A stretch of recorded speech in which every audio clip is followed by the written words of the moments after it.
Welcome to M quintal दोस्तों। आज की न्यूज़ देख लेते हैं। सुपर न्यूज़ आज की। प्रेसिडेंट ऑफ इंडिया या गवर्नमेंट ऑफ इंडिया कहिए 18.2 करोड़ शेयर्स बेच दिए गए हैं ओएनजीसी के। आज नहीं, 13 तारीख को बेचे गए, आज इंटीमेशन आया है। फर्दर यूक्रेन के जेलेंस्की साहब ने कहा है कि we are not interested in any type of a negotiation with Moscow. Moscow से हम किसी भी प्रकार की मांड वाली या समझौते के पक्ष में अब नहीं है, चाहती नहीं है।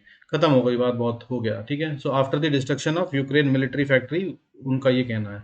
तो यूक्रेन की जो मिलिट्री फैक्ट्री है उसको रशिया ने तहस नहस कर दिया था, उसके बाद उन्होंने ये स्टेटमेंट दिया है। यूरोपियन मार्केट्स आज बंद थी, तो एक बहुत बड़ा हिस्सा जो था दोपहर वाला वो शांत रहा।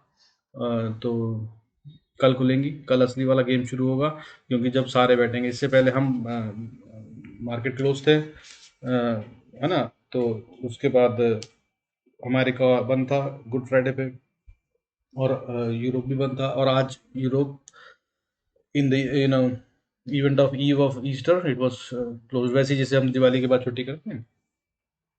अब कल से सब लोग एक साथ फिर से बैठेंगे टेबल पे, लेट्स सी कि क्या होता है। Okay, further Ukraine says that 5 powerful missiles strike hit western city of Lviv. Ukraine की एक और सिटी लिविव पर 5 बहुत स्ट्रांग मिसाइलों ने अटैक किया है, ऐसा उन्होंने बोला है।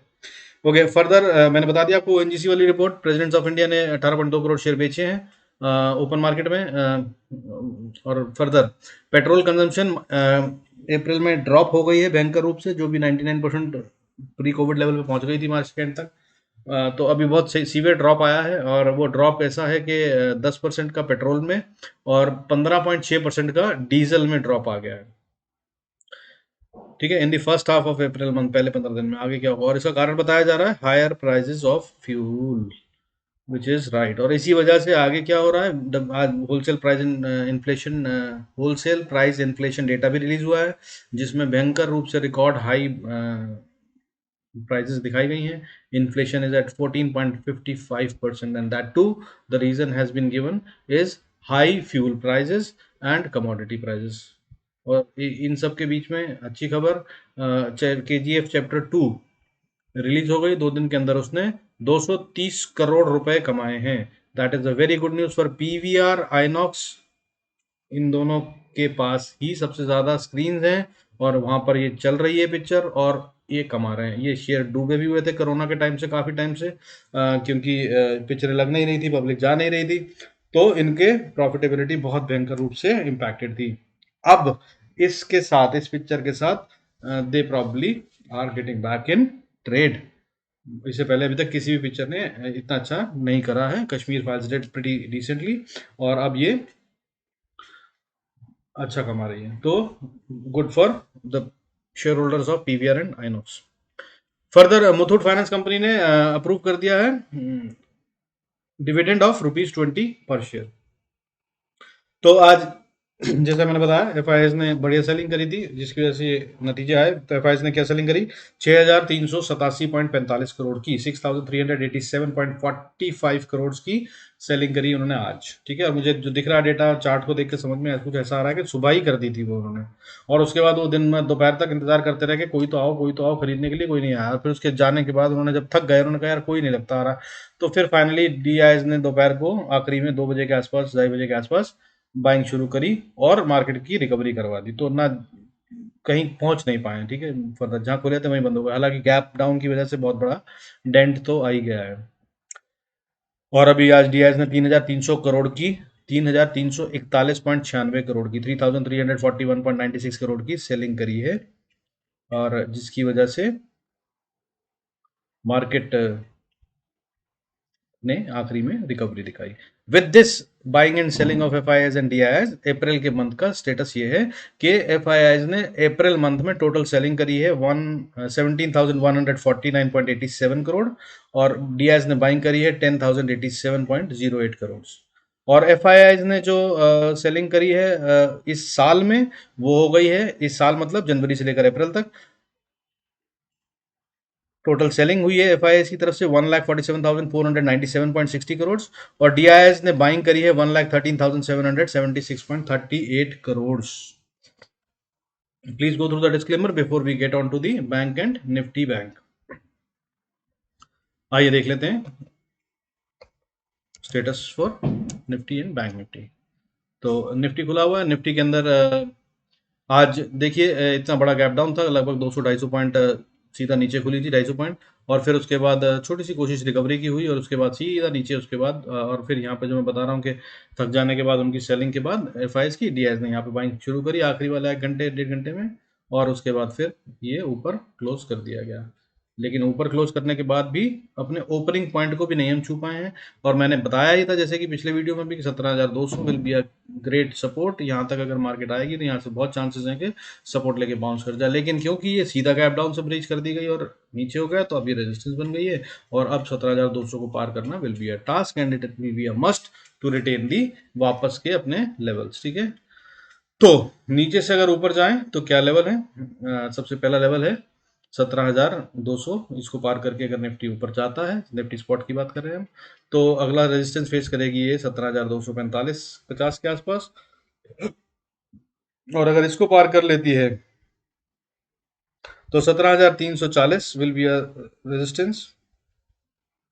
फिर उसके बाद अगला रेजिस्टेंस 17,450 440, और उसके बाद फिर एक स्ट्रॉन्ग रेजिस्टेंस आता है 17,530 के आसपास, और अगर इसको भी पार कर लेती है, बहुत ज़्यादा बोल रहा हूँ, इतना लंबा जा नहीं पाएगी शायद, बट हो भी सकता है, तो अगर इसको पार कर लेती है तो अगला लेवल जो होगा वो एक क्रिटिकल और क्रूशियल लेवल हो जाएगा 17,660 से 70।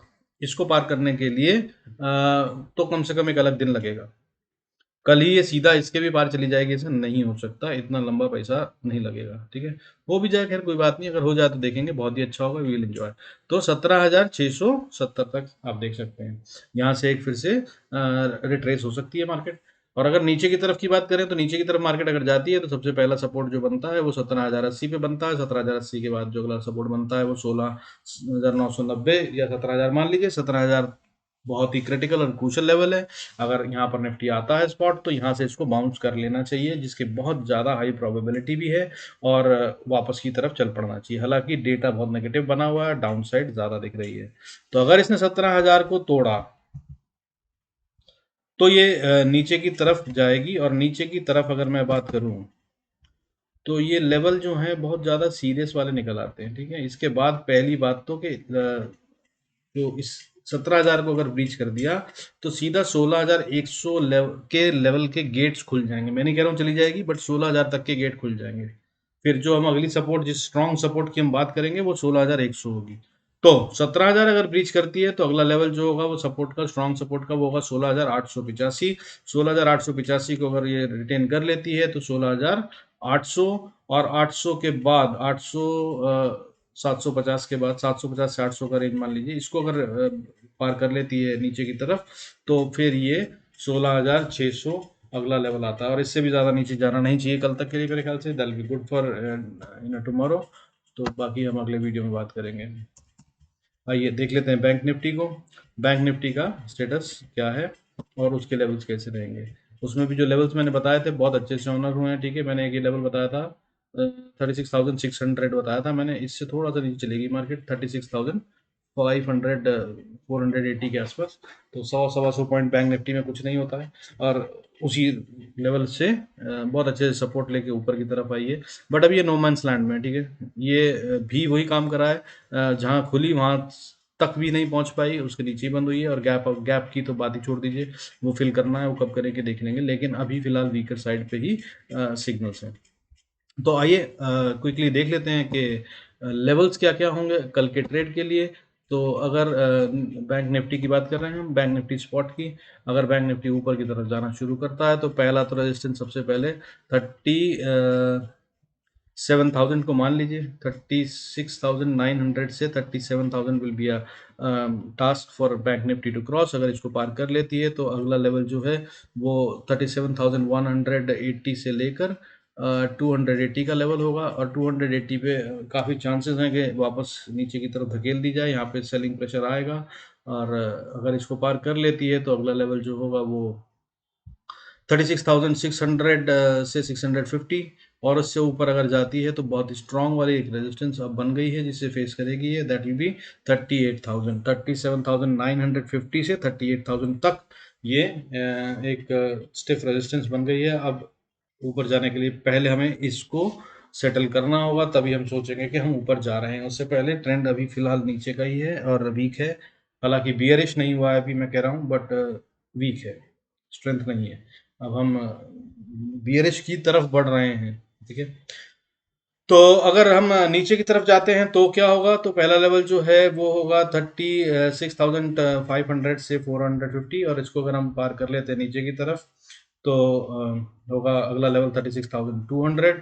36,200 एक बहुत स्ट्रॉन्ग सपोर्ट की तरह काम करना चाहिए, और यहाँ से बाउंस करके फिर से निफ्टी बैंक को ऊपर की तरफ जाना चाहिए। बट अगर नहीं जाता है तो अगला लेवल जो होगा वो होगा 35,800 के पास का, यहाँ पर 800 810 के आसपास यहाँ पर इसको आना ही होगा फिर उसके बाद। और उसके अगर नीचे की बात करें तो बहुत सारे छोटे छोटे लेवल बनते हैं, उनको ना बात करते हुए सीधा 34,858 will be the next strong support. 34,800 से 900 मान लीजिए, 850 की निकल रही है वैसे, बट 50 100 पॉइंट कुछ नहीं होते बैंक निफ्टी में, तो आप 800 से 900 मान लीजिए। 34,800 से 900 पे आकर बैंक निफ्टी को सपोर्ट लेना ही चाहिए और यहाँ से बाउंस करना ही चाहिए। अगर नहीं करता है तो ट्रेंड बियरिश हो जाएगा।